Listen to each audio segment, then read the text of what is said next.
let's start with the Packers. They beat the Niners. Very exciting game. Kind of wrapped up the weekend for a great weekend of football. What was your impressions of that game?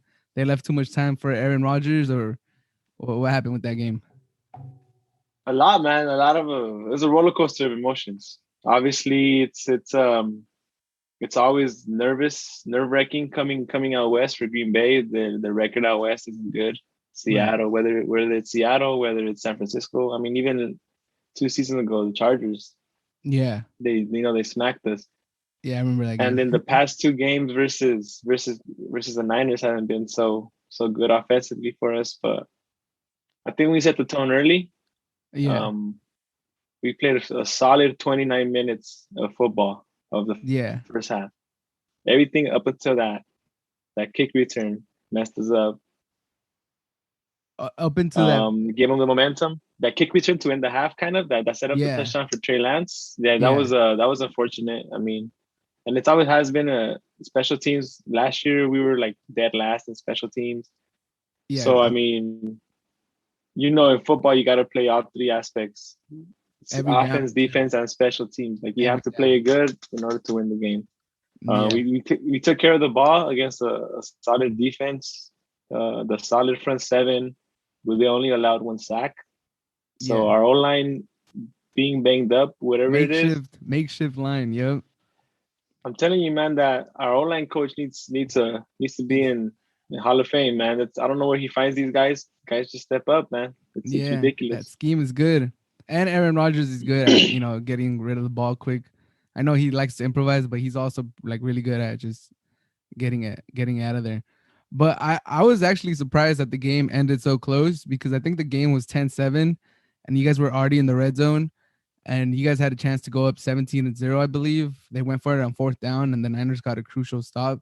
I think if you guys go up 17-0, it could have gotten ugly. I was already thinking like, all right, the Packers are they're looking to get revenge on like the past blowouts that have happened um because when they play the Niners. I was like, oh, they're gonna run up the score. I was thinking like, oh man, I wanted to see a good game on Sunday Night Football. This is gonna be Hmm. done. They're gonna send me to sleep, you know? Yeah.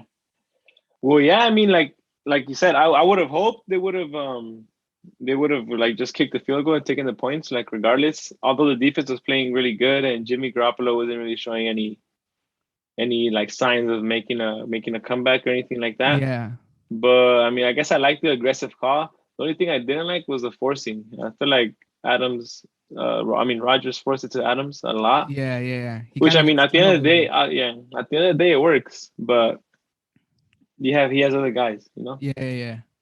and it becomes predictable. So like, if he's going for him on a fourth and short, like we needed some creativity there, especially in the red zone, especially like momentum shifting wise, like Yeah. something, some movement behind the line of scrimmage, some screens, some Something, jet sweeps, something. something, But something.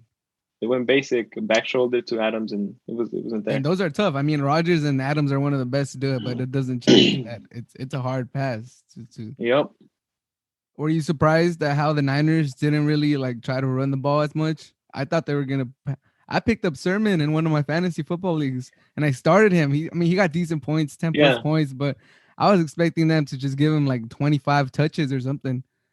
I was definitely surprised. Yeah, because I mean, look at the past two games. I think it was like over 200 rushing yards they had on us. So Yeah, on each exactly. game, not even like both games combined, like each game, like they ran through us like nothing. But I guess the scheme worked. The defensive scheme worked. He was sending Joe Barry was sending a lot of different looks, Yeah, and it worked. A lot of different pressures worked. Garoppolo was never really comfortable in the pocket. right. He always had like contact, at least a QB hit or some kind of pressure. And I mean, I guess he was overthrowing people too, so it helps. Yeah. One of the things that I have a gripe with Garoppolo is, I mean, his numbers never look too bad. Like his numbers look like he's an efficient quarterback. His yards per throw or per attempt don't look bad. But like if you watch the game, if you see him play, he leaves a lot of yards like out in the on the field. Like his completions are completions, but he's not like leading his receivers, letting them run with the football. I think Chris Collinsworth during the call on one of the plays, I think it was a Sanu catch where he like you guys challenged it on that Sanu catch that you guys ended up losing the challenge. if he places it better, if he leads his man and he doesn't make Sanu go to the ground, that one could have been, that one could have gone for like 20, 25 extra yards if he's still on his feet. Yep. No, yeah, I saw that too. There was a lot of green in front of Sanu. He could have. That was a touchdown. Like, there's no one catching. There was no one close to him actually. You think that was an incomplete pass though, or you think they caught it right? I don't even know where the catch is anymore. Honestly, I mean, I lived through the whole Dez thing. I mean, The whole Megatron thing the against the whole Bears. Megatron thing, Yeah. everything. Like, what's a catch? What was his name? That tight end from the Steelers. Oh yeah, That yeah, yeah. that He, AFC I Championship think he game. led Remember? with the versus the Patriots. Was it? Versus the He, Pats. he, Yeah, at the he when he jumped. like reached, yeah, Yeah, yeah, and it yeah. bounced out of his hands, and he caught it. And, like, like he recovered his. I don't know. I don't know what to catch. Like, I feel like it changes every week. No Yeah. matter how many times they like make the rule specific, it's every week's a different story.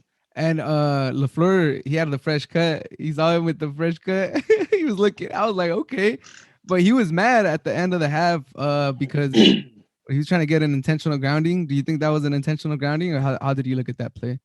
I think it was. There was no receivers in the vicinity.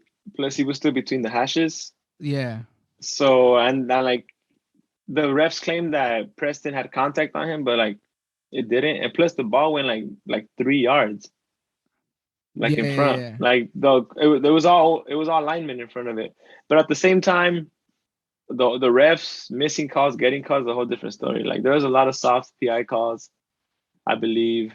There was one where it was third down, and Jimmy tried to escape the pocket, and Amos stuck his leg out and tripped him.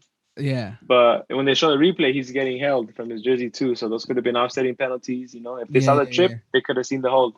yeah, yeah. There's a lot of stuff that happened. Like some of the, like I said, some of the PI calls, that call, that roughing the passes on Jair, where he just like, Oh yeah, yeah, momentum. That's just like mental mistakes too on the players that are yeah, not yeah. used to. Jair shouldn't have put his hands up there. Like Yeah. even though it was like like if I just think about it, like I'm thinking like Chiefs versus Patriots in the AFC Championship 2 years. Hmm. Uh, they barely grazed Brady on the head, and Barely. that was a PI. I think it was even softer than Jair's. It was like, Yeah.